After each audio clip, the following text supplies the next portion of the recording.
Les Sables d'Olonne s'apprêtent à accueillir jusqu'à dimanche les concurrents de la Solitaire du Figaro, une course qui est partie de Deauville le 8 juin et qui nous arrive de Roscoff.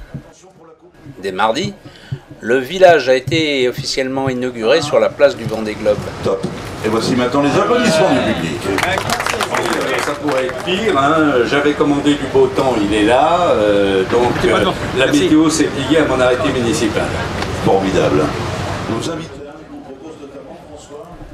L'occasion pour le nouveau maire des Sables, Didier Gallo, de renforcer sa culture nautique dans la perspective d'échéances majeures. Les premiers bateaux devraient arriver dès jeudi matin dans le port vendéen, après avoir fait escale à Plymouth en Angleterre.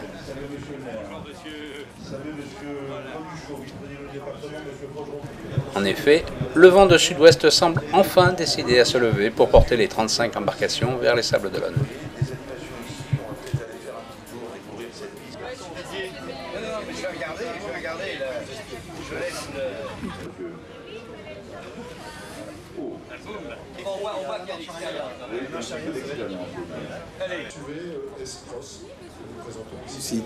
Et cette nouvelle édition de la Solitaire du Figaro aux Sables d'Olonne, ça va être la 7e fois que les Sables d'Olonne accueillent cette épreuve, 12e fois dans ce département.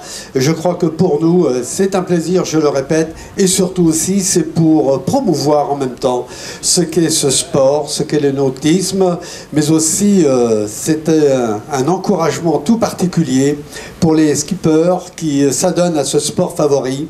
Parce que, au travers de ce sport, au travers de ces épreuves, au travers de ces manifestations, eh bien, c'est aussi le sport qui est à l'honneur.